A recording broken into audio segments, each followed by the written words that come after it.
Welcome to the Once Upon a Sunday Fantasy Football Podcast with your hosts, Josh Kimmel, Dave Campbell, and Justin Bauerle.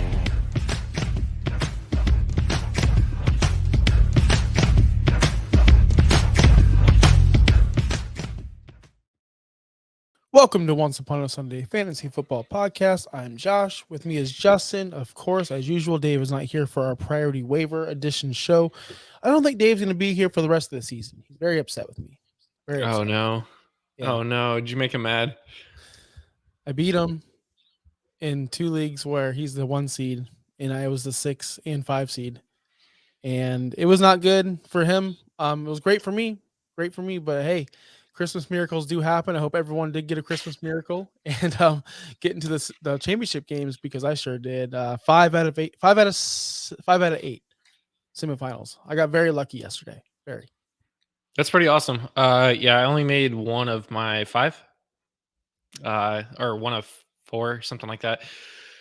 Brock Purdy really shit in the bed, really hurt me yesterday. So. I'm the idiot of the show, but I'm the most championships. Who would have thought? Go ahead and follow us. I'm the idiot of the show. That's what the comments say, but I'm the most championships. Go be that as it may. Go to our Twitter's accounts at Josh Kimmel OUS, at OUSFFPod, at Justin Bauerle. Make sure you follow us on our YouTube page as well. If you're not watching it from our YouTube page, OUSFFPod. The engagement, the analytics, the everything, the views have been mind-blowing as of the past 30 days. At one point we had a comment, 18 subs, the skull thing. Now we're at 40 subs strong. We're not promoting, we're not buying subscribers. Thank you for everyone who is tuning into our show. We really do appreciate it. Even if you're hate watching, love watching, we just love that you watch. We are here with priority waivers. We have some injury news. We have some information going into your championship games. Before we get into all that, seriously, I do want to address this situation. We will not be here Friday for the Dynasty show. Justin thought I was going to go somewhere else. This is just some cleanup, some information. We're not going to be here Friday for our Dynasty show. It is my birthday, and Justin has things to do, so therefore we're just taking it off. And tomorrow, Wednesday, we're usually here at 8 p.m. I have a hockey game. I'll be at the hockey game. So we will be going live around noonish. We'll work on that and tweet that out. So follow us on Instagram and everything for that situation, X as well. Let's get into priority waiver or priority injury news first, Justin. Okay.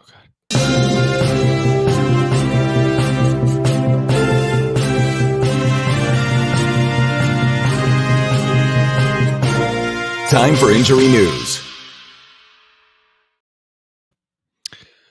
So yeah, first one here. Courtland Sutton had a head injury. He had 1 target yesterday, 0 yards, or this weekend. I'm just going to say this weekend because I don't know when people played anymore. Can I say this real quick? Can I just say this? Yeah. Too much football. So much football. I felt like I was watching football Thursday, Friday, Saturday, Sunday, Monday. Now, a lot of people think that, that's great. Football. Guys, we have families. It was Christmas. I'm putting dressers together. I'm putting Mario racetracks together. And I'm complaining to my friends in group chats, and they're like, it's Christmas. What are you doing? Like, I have freaking 3 kids. I ain't got time to watch football all day, but I did. I did watch football, but it seemed like it was a marathon of a week of football. Yeah, I have 0 kids. I have 2 dogs, but like I'm not even home right now. I'm in Chicago this week, and that's 4 hours from my house, and we still have family to go see, and so I agree with you. It's crazy. But I did want to say I love how the NFL flexes on the NBA, because I'm like, isn't this the NBA's holiday? Like, don't they have games? It was. But now the NFL just dunks all over the NBA, the most useless sport in the NFL in the world. But anyway, we're here to talk some Courtland Sutton news. He did leave the game early, so go ahead and continue. Yeah, so he had a head injury, so that's something to pay attention to. He's been having a pretty decent year as a wide receiver for the Broncos. They're starting to fall off this season though, so we'll see. But that's something to monitor this week. Datavian Wicks, which is what I feel like everybody went out and got last week, has a chest injury. 2 for 2, 29 yards yesterday against the Panthers, or this week against the Panthers. This one does suck, just because also Christian Watson's out, and who's left? Just Jaden Reed Romeo is Dobbs and Jaden Reed. Yeah. yeah. Jaden Reed didn't play this week. Wicks did score a touchdown before he left the game, so that's nice, right? Didn't he score a touchdown? I was very upset with that. Very upset.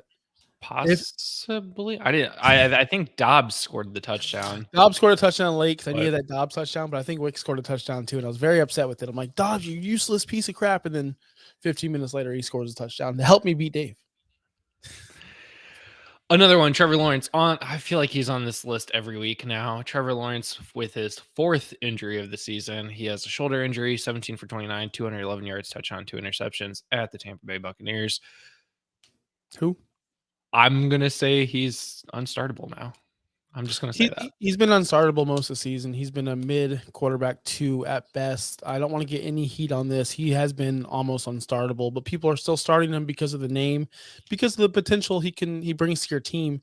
I moved on from Lawrence a long time ago and opted for other options and streamed him whenever the leagues I did get Lawrence. I was streaming quarterbacks at that point because, let's be completely fair. He was not lighting up the scoreboard. He was not what we all predicted to be.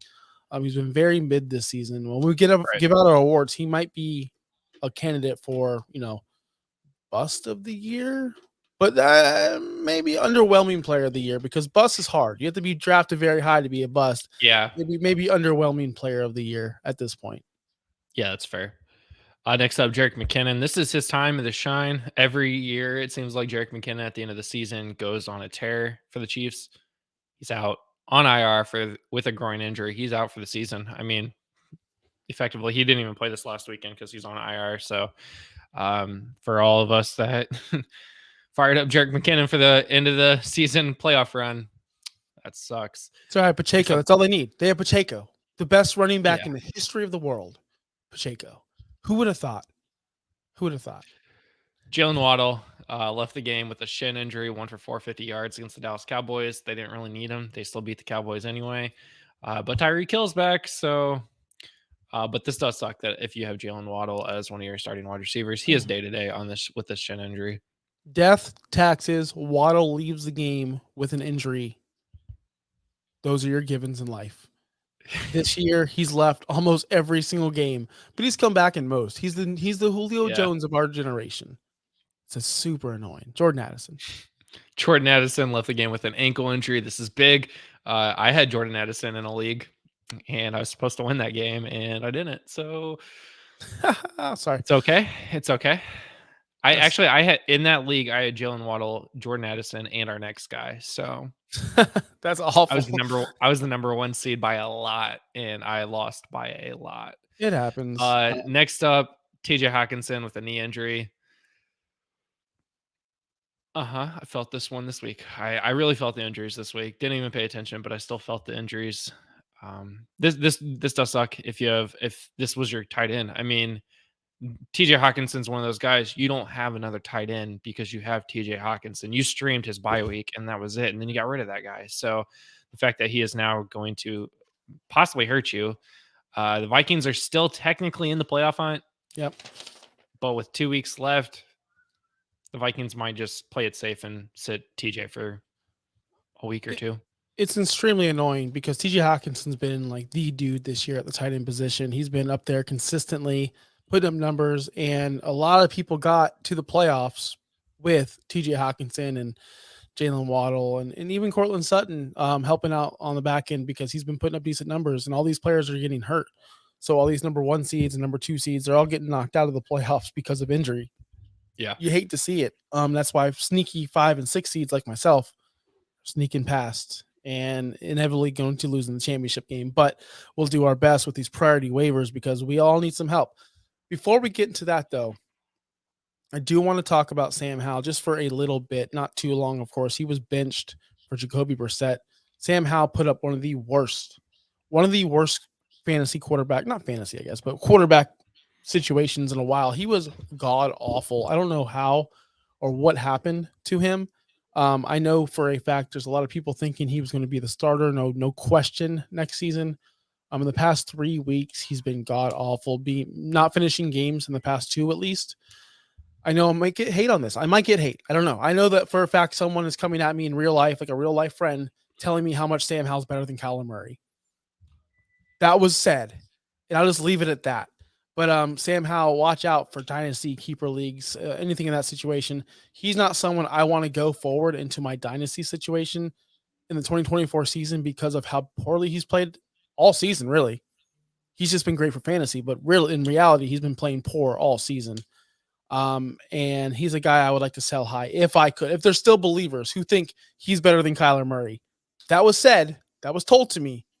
If you can find those guys, which I have one, I'm going to go ahead and try to move him to that guy. Anyway, we can go to our priority waivers.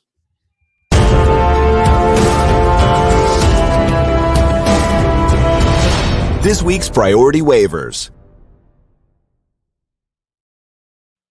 Man, we have at least 6 we're going to go through today. Some may be useless, honestly. Some may be useful, but they are on this list for a reason. We're in our championship matchup. There is no more worth a look. There's no more stashing. There's just, you get the players you need. You start them this week, and you hope you win that championship, or if you're playing for third place money as well. The first guy on our list is Zamir White, someone I pounded this table for. Not this season because I knew he wasn't going to play, but last season, and I was fooled. I told everyone that he was going to take Josh Jacobs' job eventually, and that was last season because everyone did. Everyone did. Remember the Hall of Fame game, first preseason game. Josh Jacobs played like the entire game, and we're like, what is happening? What's going on? So I jumped on the Zamir White bandwagon. I've been mocked for it endlessly. It's okay, but Zamir White has proven his talent over the past 2 weeks. Running back 9 in the past 2 weeks. So if you've had to start him in your fantasy playoffs, he's been the running back 9 for you, and he's winning you matchups. Jacobs has a quad injury, missed the last 2 weeks. Of course, he was also ill. He had an illness. See that? See that little fly flying around? Driving me nuts. Anyway, so Jacobs had it's the most pesky thing of all time. And pesky things are illnesses and quad injuries. Going back to Josh Jacobs. Josh Jacobs has only exceeded 100 rushing yards twice this season. Twice. 116 against the Jets and 110 against Kansas City. Zamir White did it once so far out of 2 games starting.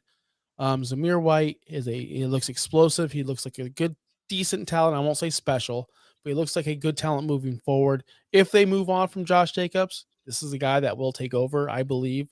They are playing the Colts this week, the 5th worst rushing defense in the league. You know that. The Colts have given up 21 touchdowns on the ground this season. 2nd worst, only Carolina's worse. If Zamir White plays, you got to, it's an if. He's only rostered in 30% of leagues. He's an instant start for me. That's if Josh Jacobs sits out. And you got to think, he's on a contract year, Jacobs. Still has that quad injury. Why would he rush back to play for a team that's eliminated? Doesn't really make sense to me. Well, they're not quite eliminated, Oh, especially come after on. winning this past week. Come on. I mean, 7-8, they could finish 9. There is a possibility. There is a chance. I know. There is a road that the Come on. Las Vegas Raiders could host a playoff game this year. Isn't it crazy? If they win out and the Chiefs lose out, the Raiders win the division. Ifs. I know it's an ifs, and I know people. I knew somebody either in the chat or you or Dave would. Oh, they're not eliminated. I know they're not eliminated. They're not. And Antonio Pierce is playing for his coaching job. Like, he's only the interim. He wants to be the head coach. What better way than winning the division in the year that you take over as interim? Look, I'm rooting for it. I really am, but I just don't see them winning. But hey, also, I might be wrong. There's too many years where the Colts and Raiders play in the second to last week where the Colts just need to win a game to make the playoffs and then they lose to the Raiders. I might have been at that last game where they lost and all things just broke loose. So I would not count the Raiders out. I think if Zamir White is the lead back this week, he is going to run all over the Indianapolis Colts. We see it happen all the time. Yeah, Zamir is the guy that I would be going out if he is available in your league. I would be checking. This is one of those guys you should be checking if you're still in the championship, whether you play him or not. If you have Josh Jacobs and you're struggling right now because of him, just go check. Make sure that Zamir White is not a free agent right now, but go get him. If you roster Josh Jacobs, I don't know why you didn't have Zamir White going into the playoffs. Every roster where I have Josh Jacobs, I rostered Zamir White before the injury, but we've been telling you that for weeks, and if you're just not listening at this point, which, whatever. I totally understand you want to keep that Jerry Jeudy 5 points stocked up for you. You never know when it's going to bust off, right? You never know. What's his percentage right now? What's Jerry Jeudy's percentage? Probably still. I bet you it's down to the mid 80s. It's probably a little bit higher or lower because he's been awful. Let's find out. And Judy's been if you're new to the show, new to the channel, Judy's been my punching bag all season. 54%. Wow. I hadn't been paying attention because I dropped him like 9 weeks ago.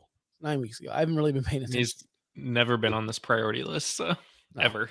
Next guy on our list, we have another running back, Khalil Herbert. He came back with a vengeance last week, or this week. He just 20 points, monster performance, 20 carries, I want to say.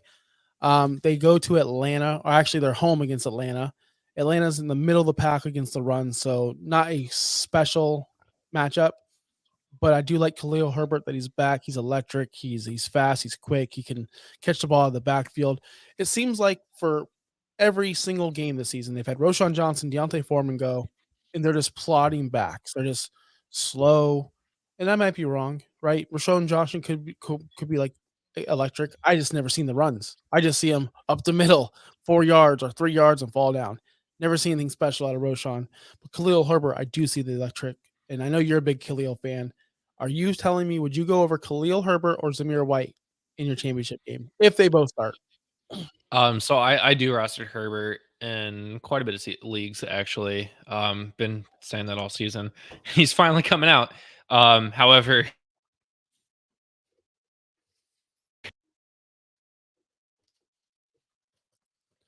I don't know if Justin muted himself or if he's just talking into nothing, but I'll fill in, and he's probably saying he's really, really good at football. He's probably saying, I love Khalil Herbert. He's also probably saying that 51% of the rushing attempts last week, Khalil Herbert had 51% of them. But from the running back position, because I'm taking Justin Fields out of the equation, he actually had 69% of the snaps from the running back room. So he did dominate that running back room yesterday or last week, this week. Football was on every single day of this week. I swear to you, and I can't stand it, but because I don't know what day it is anymore. I don't know, and Justin's still muted. It's okay. I got this show. I can look. People love me in the comments. No one can hear you. No one can hear you. But people love me in the comments, so don't worry. They're gonna support Josh Kimmel today. Unfortunately, we might lose some viewers. It's okay, or subscribers. Hey guys, Justin will be back. Don't unsubscribe. Am I back? Yeah, you're back. It probably sounds awful. It does sound awful, but we'll get through it.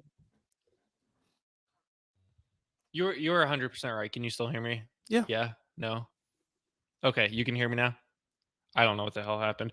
Okay, so yeah, I would agree everything that he just said. Khalil's great, but I would still be starting Zamir if Josh Jacobs doesn't play.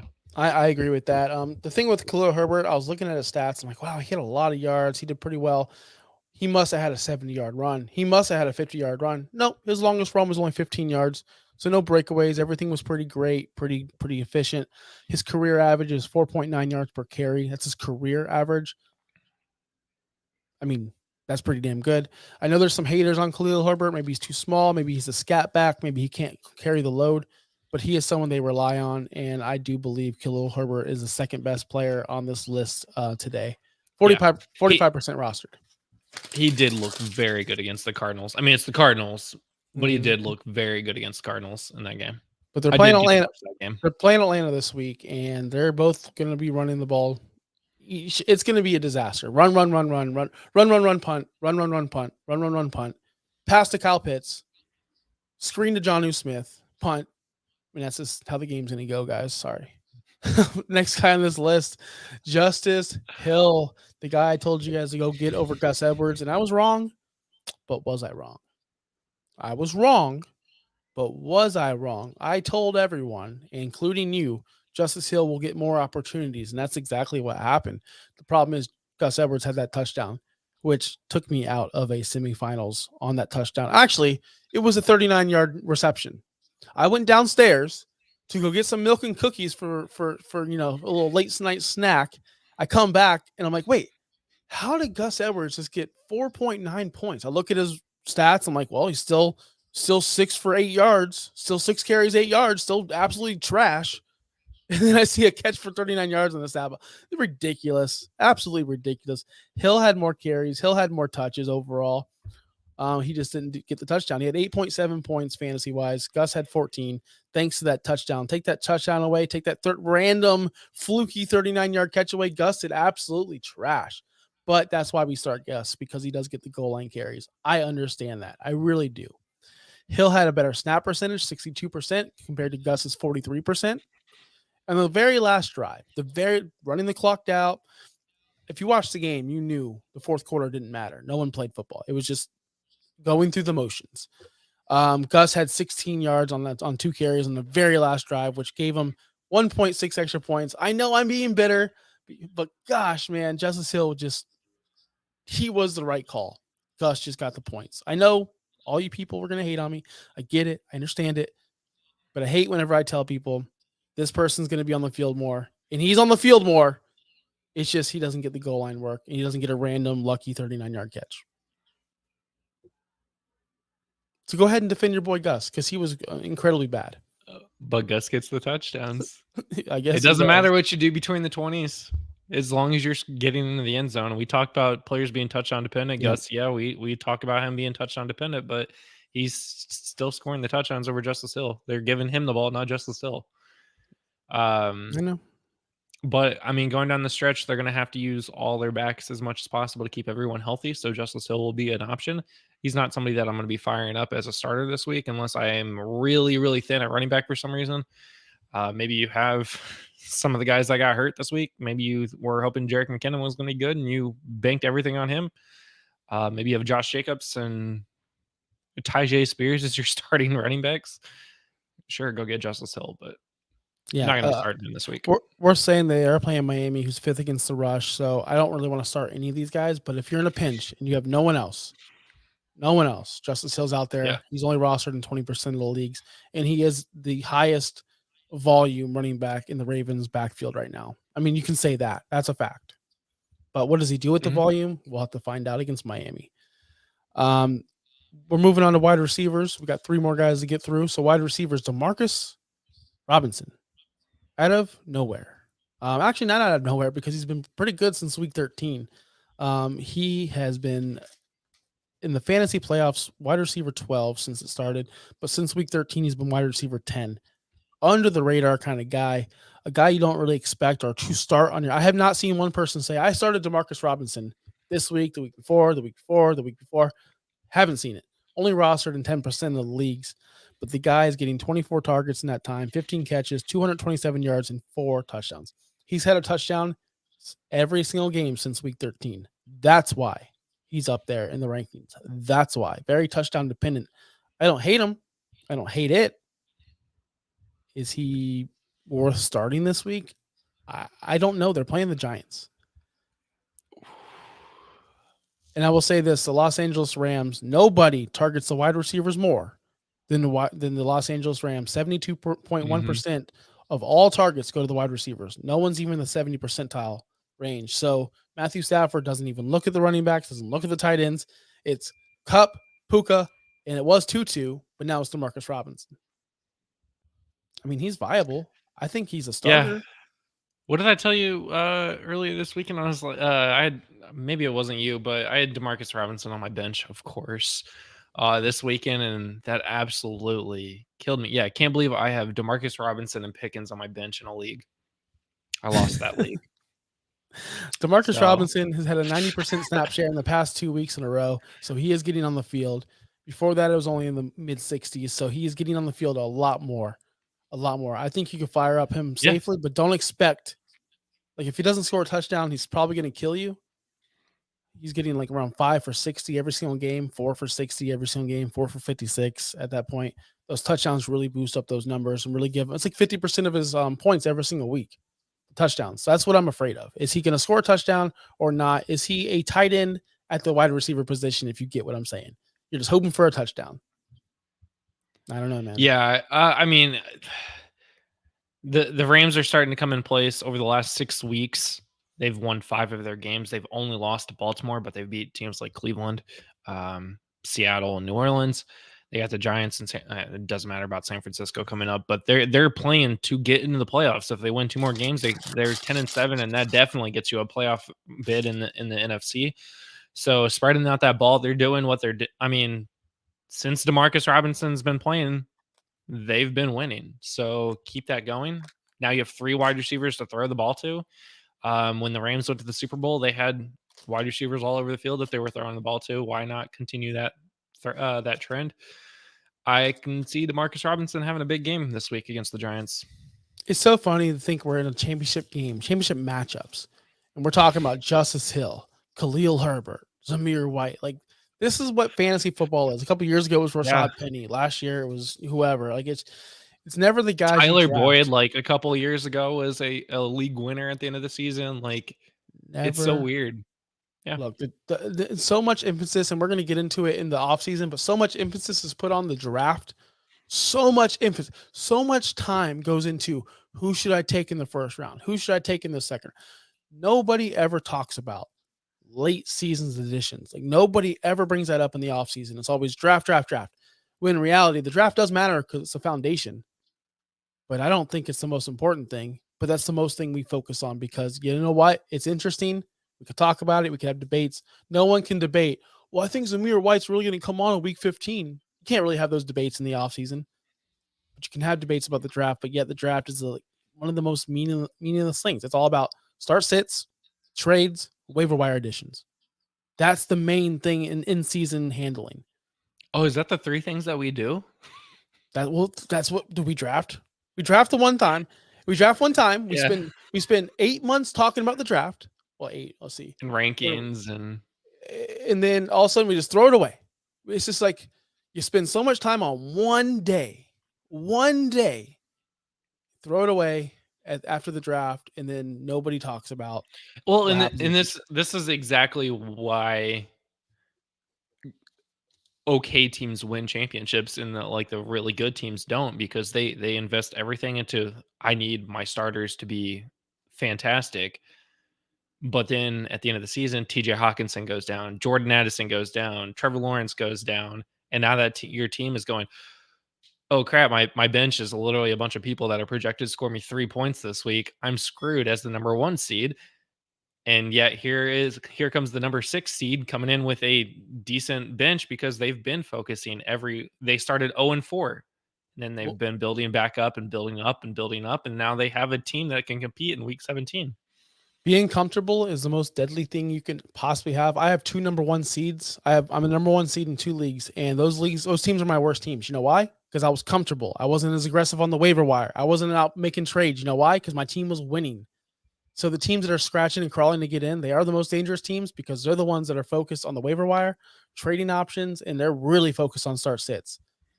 Not all, there's some teams, but I'm just saying I'm in 26 leagues, and my dominant teams, I hardly check them because I'm dominant. My teams that I'm trying to get into the playoffs, those are actually my best teams. But anyway, back to the list. We have another guy. We have 2 more guys left. KJ Osborne, wide receiver of the Minnesota Vikings, rostered in 16%. We're bringing him up because TJ Hawkinson with that knee and Jordan Addison with that ankle. Hey, what's up, dog? There's really no one else left but KJ Osborne. He's not a special talent indeed. Matter of fact, Dirtbag Dave would call him a bum.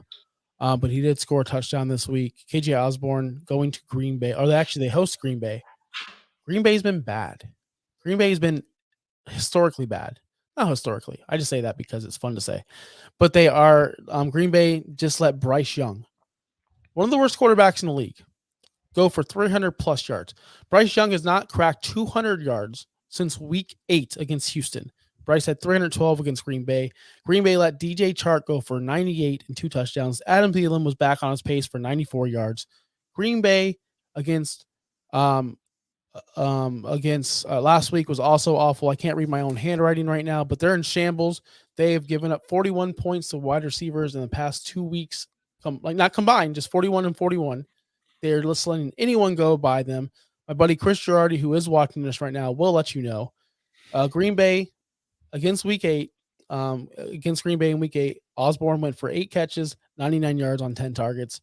Let's do it again, KJ Osborne. I am feeling comfortable firing him up because he is the only option left besides JJ.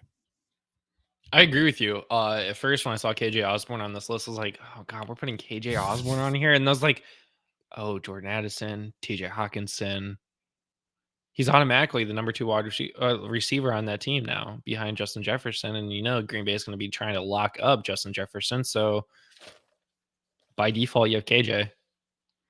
Yeah, and just do they have any other players on their team? Like at this point, the 160-pound Powell, who his only job was to push the quarterback for the tush push.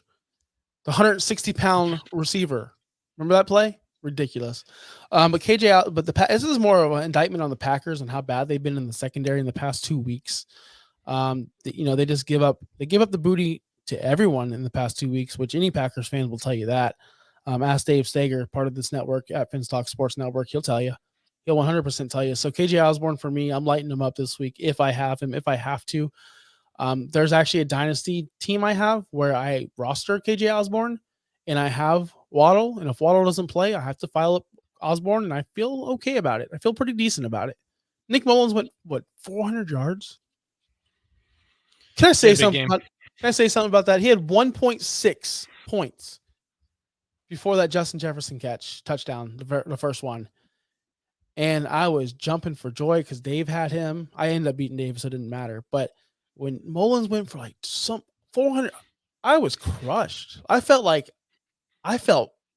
I don't even know, hurt. I didn't want to feel that. But anyway, I won, so it doesn't matter. He had he threw 4 interceptions and still ended up as QB 11 this week. Yeah, stupidity. And it's going to happen again against Green Bay. Green Bay is going to give up so many passing yards. I also wanted to put Mullins on this list, stream him, but he can get pulled any second. He really could. They were talking about pulling him in the first half. Everyone was screaming for this Jaren Hall guy. But I guess they stuck with Mullins. Last guy on this list, and we're going to get on out of here, Tucker Kraft, tight end. I bring him up because he has been scoring double-digit fantasy points in the past 3 weeks. If you lost TJ Hawkinson, at this point, there's no one left. Everyone's rostered. Tucker Kraft is rostered in 19% of the leagues. He is getting targeted. 4 catches in the past 3 weeks each. I'm not saying this guy's going to save your league. I'm not saying he's going to go out there and win you a league, but you're not getting McBride at this point. You're not getting God. There's these guys you're not going to get. It's it. It's over. There's no more. This is it. You need to shoot your shot. So go with the Packers, Tucker Kraft. If you did lose Hawkinson, or if you don't have a tight end that you really feel comfortable with, shot in the dark. Like I said, he's averaging 5 targets in the game in the past 3 weeks. Minnesota's not a great matchup, but they're going to need to throw it to somebody. Where they're missing Wicks now. Who knows about Christian Watson? Who knows about Jaden Reed? They really are just running out of options at this point. That's why he's a shot in the dark for me. No research or stats behind this. No special stat that's going to push him over the edge. It's just there's no one else. And I scoured through the Yahoo list. I scoured through Sleeper. Everyone's rostered. Every tight end's rostered. You're not going to get better right now than Tucker Kraft. But if there is someone better, feel free to pick him up, right? Feel free. But I don't think there is. It's not my leagues. Not in my leagues either. Yeah. I don't even feel comfortable with Tucker Kraft, but I mean, double-digit points. I mean, that's the thing. Double-digit points going up against the Vikings. So in one of my leagues, I was starting Hunter Henry and Isaiah Likely all year. And I actually had an injury to one of my Ramondre. I had to pick up Jonnu Smith, your guy, and play him this week. And I'm like, gosh, I started Tucker Kraft. Had a good game. Decent game. I started him. I mean, but that's what I'm saying. He was on the waiver wire. So go and look just in case. You never know. Matter of fact, when I picked up Jonnu, one of my league mates was like on the side, how did you get Jonnu for free? I don't know. I went on the ad drop list. I looked at the waivers. He was a free agent. I don't know. So never just not look. Go look. Go check out who's there. You might be surprised. There's absolutely nothing worse than going, I'm not even going to look because this guy's already probably gone. And then all of a sudden you see the report of this guy was added for literally nothing. And you're just like, dang, that sucks. All right. So live on air. I'm the number 1 seed and I'm in the championship game. I have Hawkinson. I do. And I need a tight end bad. So let's see I just want an experiment. Who are my options? Luke Musgrave. He's on IR. Why is he on this list? Michael Mayer, Hudson from the Bengals, Dulcich, Juwan Johnson, Smythe, Knox, Troutman. I'm sorry. I'm going Tucker Kraft. He's the only one getting double-digit points out of all these guys that I just named. So that's who I put my waiver claim in for. JN Sport, if you're watching, would beat your ass. And you're too. dropping TJ, right? I'm not dropping TJ Hawkinson. It's Dynasty, I assume. No, it's real life. It's regular. But if he plays, if he's cleared to play, I'm playing him. I'm probably going to drop Alec Pierce at this point. He's useless. Yeah, I would drop Alec Pierce. I picked him up because the person I played last week had Pittman, and he was out, so I grabbed playing smart defense. move. Yeah, That's a smart move. But anyway, we're gonna get on out of here, man. I hope everyone made their finals. I hope everyone watching made their finals. I hope that if you didn't make your finals, at least you're playing for third place. And that third place game pays out. Guys, this isn't the end. This might be the last priority waiver show of the year, but we will be doing shows once a week, Wednesdays, 8 p.m. We'll also be doing our dynasty shows. So this Tuesday show is our last Tuesday show of the year. I know it's sad. Our lunchtime, if everyone comes in, we've had solid viewers every single minute of the show. So if you're still here, hit that like button. It really helps the show. We're growing. Make sure you subscribe to our podcast page, OUSFF Pod, at Finstock Sports Network. Follow us all down here. Go ahead and say it. I'm running out of time, so I'm going to get out of here. See you next week. See you tomorrow. Bye. Thanks for listening. Be sure to like and subscribe wherever you watch or listen to podcasts. Follow on X and Instagram at OUSFFPOD. We'll be back next week for more ways to win your league.